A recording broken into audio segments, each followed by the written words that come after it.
O Gato Preto. Edgar Allan Poe. De 1809 a 1849. Tradução: S. de M., século XIX. Não espero nem peço que acreditem na extraordinária e, contudo, vulgar história que lhe vou narrar. Na realidade, seria um louco se tal esperasse, num caso em que os meus sentidos repelem o seu próprio testemunho. E, todavia, eu não sou um doido e não estou sonhando, com certeza. Mas, como devo morrer amanhã, quero hoje aliviar a minha alma. O meu fim imediato é apresentar ao mundo claramente, sucintamente e sem comentários, uma série de simples acontecimentos domésticos. Pelas suas consequências, esses acontecimentos terrificaram-me, torturaram-me, aniquilaram-me. Entretanto, não tentarei aclará-los. Considero-os horríveis, ainda que a muitas pessoas possam parecer menos terríveis do que estranhos. É possível que mais tarde haja uma inteligência mais serena que reduza o meu fantasma à situação comezinha de simples lugar comum, uma inteligência mais serena, mais lógica e muito menos excitável que a minha, que nada mais achará nos acontecimentos que um conto com terror, do que uma sucessão ordinária de causa e efeitos naturalíssimos. Desde a infância que era notado meu caráter naturalmente humilde e bondoso. A sensibilidade do meu coração era até então notória, que fizera de mim o joguete de meus companheiros.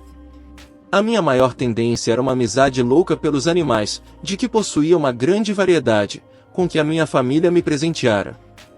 Passava quase todo o tempo com eles e nunca me sentia tão feliz como quando lhes dava de comer ou os acariciava. Esta particularidade de meu caráter aumentou com o desenvolvimento físico, de forma que, depois de homem, o entreter-me com animais era um dos meus maiores prazeres. Aos que sentiram uma grande afeição por um cão fiel e inteligente, não necessito explicar a natureza ou a intensidade do gosto proveniente de tal afeição. Há na amizade desinteressada do animal, no sacrifício de si próprio, o quer que seja que toca diretamente no coração do que tem frequentemente ocasião de verificar a vil amizade e fidelidade mesquinha do homem natural. Casei-me, e considerei-me verdadeiramente feliz por encontrar em minha mulher uma disposição de caráter semelhante à minha. Visto que eu gostava imenso dos animais domésticos, minha esposa não perdia nunca a menor ocasião de acrescentar o número dos que possuíamos. Tínhamos pássaros, um peixe dourado, um lindo cão, coelhos, um saguinho e um gato. Este último era um animal notoriamente forte e belo, completamente reto, de uma inteligência maravilhosa. Sempre que falava da inteligência do gato, minha mulher, que no fundo era um pouco supersticiosa, fazia frequentes alusões à velha crença popular que considera todos os gatos pretos como feiticeiras disfarçadas. Isto não quer dizer que ela acreditasse na lenda, se menciona o fato é, simplesmente, porque me ocorreu, neste momento, a memória. Plutão, assim se chamava o gato, era o meu preferido, o meu camarada. Só eu lhe dava de comer, e seguia-me sempre por toda a casa. Era mesmo com dificuldade que conseguia de impedi-lo de me seguir pelas ruas. A nossa amizade durou muitos anos, durante os quais o conjunto do meu caráter e do meu temperamento, por intervenção do demônio da intemperança, com vergonha eu confesso, sofreu uma alteração, radicalmente má. Tornei-me dia a dia indiferente pelos sentimentos dos outros. Empregava uma linguagem brutal sempre que falava de minha mulher. Por fim, cheguei mesmo a agredi-la. Os meus pobres amigos naturalmente ressentiram-se da mudança do meu caráter. Não somente eu os desprezava, mas também os maltratava. Continuava, contudo, a ter por Plutão uma consideração que me impedia de o maltratar, enquanto que não sentia o menor escrúpulo em bater nos coelhos, no saguinho e mesmo no cão, quando o acaso ou a amizade que tinham por mim faziam com que os encontrasse em frente do pé. Como me tornasse cada vez mais intratável, que vício a que possa comparar-se ao álcool. O próprio Plutão, que envelhecia, e que, por isso, me incomodava com as suas carícias, o próprio Plutão começou a conhecer os efeitos do meu péssimo caráter. Uma noite, ao entrar em casa muito embriagado, de volta de um botequim onde habitualmente passava as noites, pareceu-me que o gato fugia de mim. Agarrei-o, mas ele, atemorizado pela minha violência, feriu-me levemente na mão com os dentes. Repentinamente, apossou-se de mim um furor de demônio. Desconheci-me. A minha alma pareceu abandonar subitamente o corpo, e minha perversidade hiperdiabólica, saturada de gin, penetrou todas as fibras do meu ser. Tirei da algibeira do colete um canivete e abri-o, agarrei o gato pelo pescoço e friamente fiz-lhe saltar um dos olhos da órbita. Coro, sinto ferver-me o sangue, estremeço ao escrever esta inclassificável atrocidade. Quando a razão me voltou com o dia, depois de terem desaparecido os vapores do meu deboche noturno, tive um sentimento, um misto de horror e remorso, pelo crime que praticara, mas era um fraco e equívoco sentimento, de que a alma não se ressentiu. Voltei de novo aos excessos alcoólicos, afogando bem depressa no vinho a lembrança do meu crime. Entretanto, a cura do gato progredia lentamente. A órbita do olho perdido apresentava, é verdade, um aspecto repelente, mas o animal não indicava dever sofrer para o futuro. Andava pela casa como costumava, mas logo que me ouvia os passos, fugia aterrorizado. De meu antigo caráter restava ainda o suficiente para que me afligisse com a evidente antipatia de um animal que eu dantes tanto gostara. Mas esse sentimento foi indepressa substituído pela irritação. E então apareceu, para complemento da minha queda fatal e irrevogável, o espírito da perversidade. Deste espírito não tem a filosofia a menor noção. Todavia, tão certo como existir a minha alma, creio que a perversidade é uma das primitivas impulsões do coração humano, uma das primeiras indivisíveis faculdades ou sentimentos que dirigem o caráter do homem. Quem se não surpreendeu 100 vezes cometendo uma ação tola ou vil, pela simples razão de saber que não devia cometê-la? Não temos nós uma frequente inclinação, apesar da excelência de nosso senso, para a viola o que se chama a lei, simplesmente por compreendermos que é a lei? O espírito de perversidade, disse eu, causou a minha ruína final. Senti o desejo ardente, insondável, da alma se torturar a si própria, de violentar a própria natureza, de fazer o mal pelo amor ao mal, que me levou a continuar e, finalmente, a consumar o suplício que infligira ao pobre animal inofensivo. Uma manhã, com toda a presença de espírito, passei um nó corredio em volta do pescoço do gato e pendurei-o ao tronco de uma árvore. Pendurei-o com os olhos rasos de lágrima, com o mais amargo remorso no coração. Pendurei-o porque sabia que me amara, e porque sentia que o pobre animal nunca me dera razão de zanga. Pendurei-o porque sabia que, procedendo assim, cometia um pecado mortal que comprometia minha alma imortal, ao ponto de a colocar, se uma tal coisa fosse possível, para além da misericórdia do Deus misericordioso e terribilíssimo. Na noite que se seguiu ao dia que se seguiu aquele cruel ato, fui acordado em sobressalto pelo grito de fogo, fogo! Os cortinados do meu leito eram pasto das chamas. Toda a casa ardia. Foi com muita dificuldade que escapamos ao sinistro, minha mulher, um criado e eu. A perda foi completa. Toda a minha fortuna foi destruída pelo incêndio, o que me fez cair num desespero profundo. Não pretendo estabelecer uma ligação entre a atrocidade e o desastre, sou superior a essa fraqueza. Narro apenas o encadeamento de fatos, de que não desprezarei um anel. No dia que se seguiu ao incêndio, visitei as ruínas da casa. As paredes tinham caído, à exceção de uma, que era um fraco tabique interior, situado, pouco mais ou menos, ao centro da casa, e contra o qual se arrumava a cabeceira do meu leito. Este tabique resistira, em grande parte, à ação do fogo, fato que atribuía a ter ele sido rebocado recentemente. Em volta do tabique apinhava-se uma multidão enorme, que parecia examinar minuciosa e atentamente uma certa parte dele. As palavras extraordinário, singular e outros termos de idêntica significação excitaram a minha curiosidade. Aproximei-me e vi, semelhante a um baixorelevo esculpido na superfície branca da parede, a figura de um gigantesco gato. A imagem reproduzira-se com uma exatidão verdadeiramente maravilhosa. Em volta do pescoço do gato havia uma corda. Imediatamente ao ver esta aparição, por que não poderia considerar o fato senão como uma aparição, o meu espanto e o meu terror foram extremos. Mas, por fim, a reflexão auxiliou-me. O gato, lembro-me perfeitamente, fora dependurado num jardim adjacente à casa. Aos gritos de alarme, o jardim devia ter sido imediatamente invadido pela turba, e o animal fora de certo dependurado por alguém, e atirado para o meu quarto pela janela aberta. E tinham procedido assim para me acordarem, sem dúvida. O desmoronamento das paredes comprimira a vítima da minha crueldade no estuque com que pouco tempo antes o tabique fora rebocado. A cal do tabique, combinado com o amoníaco do cadáver, tinha operado a imagem tal qual eu a vi. Conquanto satisfizesse assim rapidamente a minha razão, se não também a consciência, relativamente ao fato surpreendente que acabo de contar, nem por isso esse fato deixou de fazer na minha imaginação uma impressão profunda.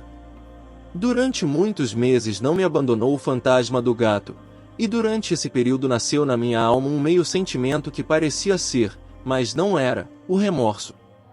Cheguei a deplorar a perda do gato e a procurar nas imundas tabernas, que frequentava habitualmente, um outro animal da mesma espécie, e parecido com o que eu matara, para o substituir. Era uma noite. Estando sentado, meio bêbado já, numa taberna imundíssima, atraiu-me subitamente a atenção um objeto preto, estendido sobre os enormes tonéis de gin e rum, que enchiam a taberna. Havia já uns minutos que eu olhava para o túnel e surpreendia-me por não ter ainda dado pela presença do objeto colocado sobre ele. Aproximei-me e toquei-lhe com a mão. Era um gato preto, um grande gato do tamanho de Plutão, pelo menos, parecido com este, exceto num ponto. Plutão não tinha um só pelo branco em todo o corpo, enquanto o que estava sobre o tonel tinha uma mancha larga e branca, mas de uma forma indecisa, que lhe cobria todo o peito. Logo que lhe toquei, o gato levantou-se rapidamente, rosnou com força, esfregou-se na minha mão parecendo gostar muito das minhas carícias. Era na realidade o animal que eu até então procurara inutilmente. Pedi ao dono da taberna que me vendesse o gato, mas o homem declarou não lhe pertencer o animal, não o conhecia, nunca o vira até então. Continuei a acariciá-lo e quando me preparava para voltar para casa, o gato mostrou-se disposto a acompanhar-me. Consenti, enquanto caminhava, baixava-me para o acariciar. Logo que chegamos, o gato como que se achou em sua casa, tornando-se imediatamente muito amigo de minha mulher. De minha parte, senti logo nascer uma grande antipatia pelo gato. Sucedia justamente o contrário do que esperava, mas a verdade, não sei como nem por que se dava este fato, era que a sua evidente amizade por mim quase me incomodava e aborrecia. Lentamente, estes sentimentos de incômodo e de aborrecimento aumentaram até ao ódio. Evitava o animal, e uma certa sensação de vergonha e a lembrança do meu primeiro ato de crueldade impediam-me de o maltratar. Durante algumas semanas me abstive de lhe bater ou de o tratar violentamente, mas gradualmente, insensivelmente, comecei a olhá-lo com indizível terror, e a fugir de sua odiosa presença, como de um hálito empestado. O que aumentou sem dúvida o meu ódio pelo animal foi a descoberta que fiz, na manhã seguinte à noite em que eu o levei para casa que, como Plutão, o gato não tinha um dos olhos. Esta circunstância, de resto, apenas fez com que minha mulher gostasse mais dele, porque, como já disse, ela possuía em alto grau essa ternura de sentimento que fora o meu traço característico e a contínua origem de meus prazeres mais simples e mais puros. Todavia, a afeição do gato por mim parecia aumentar na razão direta da aversão que por ele sentia. Sentia com uma obstinação que dificilmente faria compreender ao leitor. Sempre que me sentava, saltava-me para os joelhos, acariciando-me excessivamente. Se me levantava para andar, o gato metia-se por entre as minhas pernas, e quase me deitava ao chão, ou então, enterrando as unhas compridas afiladas no meu fato, subia-me pelo corpo até ao peito. Nesse momento, ainda que desejasse imenso matá-lo com uma só pancada, impedia-me de o fazer em parte a recordação do meu primeiro crime, mas principalmente devo confessá-lo, o verdadeiro terror que o animal me inspirava. Esse terror não era positivamente o terror de um mal físico, e eu, entretanto, não saberia defini-lo de outra forma. Quase me envergonho de confessar mesmo nesta cela de criminoso, sim, quase me envergonho de confessar que o terror e o horror que me inspiravam o gato eram aumentados por uma das mais completas quimeras que é possível conceber. Minha mulher chamara mais de uma vez a minha atenção para a natureza da mancha branca de que falei e constituía a única diferença visível entre este gato e o que eu matara. O leitor lembra-se sem dúvida de eu lhe haver dito que a mancha, apesar de grande, era primitivamente indefinida na forma, mas lentamente, por graus imperceptíveis, e que a minha razão se esforçou duramente muito tempo por considerar imaginários, tomara por fim uma rigorosa nitidez de contornos. A mancha representava a imagem de um objeto que eu tremo de indicar, e era isso que me fazia aborrecer e odiar o animal, e que me teria levado a me livrar dele, se a tal me atrevesse. Era, disse, uma imagem odiosa de um sinistro objeto, a imagem da forca. Ó, lúgubre e terrível máquina! Máquina de horror e de crime. De agonia e morte. E dali em diante fiquei sendo tudo o que é possível imaginar-se de mais miserável na humanidade. Um vil quadrúpede de que eu facilmente matara um igual, um vil quadrúpede causar em mim, homem feito à semelhança do Deus Todo-Poderoso, um tão grande e tão intolerável infortúnio. Durante o dia, o gato não me deixava um só momento, e de noite, a cada instante, quando saía dos meus sonhos de indizível angústia, era para sentir no rosto o tépido hálito do animal, e o imenso peso de encarnação de um pesadelo que me era impossível sacudir, oprimindo-me eternamente o coração. Sob a pressão de semelhantes tormentos, o pouco de bondoso que restava em mim sucumbiu. Tornaram-se frequentes os maus pensamentos, os mais sombrios e os mais terríveis de todos os pensamentos. À habitual tristeza de meu gênio juntou-se o ódio por todas as coisas e por toda a humanidade. Entretanto, minha mulher, que nunca se queixava, era o alvo, a mais paciente vítima das frequentíssimas e indomáveis erupções de fúria que me acometiam cegamente. Um dia, por qualquer necessidade doméstica, acompanhou-se a cava da pobre casa em que a nossa pobreza nos obrigara a viver. O gato seguia-me pela escada, e, metendo-se por entre as minhas pernas, por formas que me ia fazendo cair, exasperou-me até a loucura. Peguei no machado e, esquecendo-me, na raiva que de mim se apossou, do pueril temor que me contivera a mão até então, vibrei ao animal um golpe que seria mortal, se o tivesse atingido, o que não sucedeu por ter minha mulher me segurado o braço. Esta intervenção exasperou-me diabolicamente, desembaracei o braço da mão com que ela me segurava e enterrei-lhe o machado na cabeça. Minha mulher caiu instantaneamente morta, sem soltar um só gemido. Cometido este terrível crime, resolvi, imediatamente e resolutamente, esconder o corpo. Compreendi que não podia fazê-lo desaparecer de casa, tanto de dia quanto de noite, sem correr o perigo de ser observado pelos vizinhos. Acudiram-me ao espírito muitos projetos. Tive por um momento a ideia de cortar o corpo em bocados que destruiria pelo fogo. Depois resolvi abrir uma cova no solo do porão. Em seguida, pensei em deitar o corpo no poço do quintal. Depois lembrei-me de o meter num caixote como quaisquer gêneros, e chamar um homem que o levasse para fora de casa. Por fim, recorri a um expediente que me pareceu o melhor de todos. Resolvi emparedar o corpo no porão, como os frades da Idade Média emparedavam, segundo se diz, as suas vítimas. O porão tinha uma excelente disposição para semelhante desígnio. As paredes, mal construídas, tinham sido recentemente rebocadas, impedindo a umidade que a camada de cal endurecesse.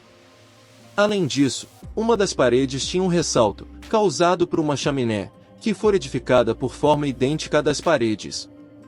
Não duvidei de que me fosse fácil arrancar os tijolos naquele sítio, introduzir ali o corpo e colocar de novo os ladrilhos cuidadosamente, de sorte que ninguém pudesse descobrir nada de suspeito. E não me enganei no cálculo. Com uma alavanca arranquei os tijolos com precaução e, depois de arrumar o corpo à parede interior, sentei-o nesta posição, até que, sem grande custo, pus tudo no seu primitivo estado. Arranjando com todas as precauções inimagináveis cal e areia, fiz uma pouca argamassa com que reboquei cuidadosamente a parte da parede que desmanchara.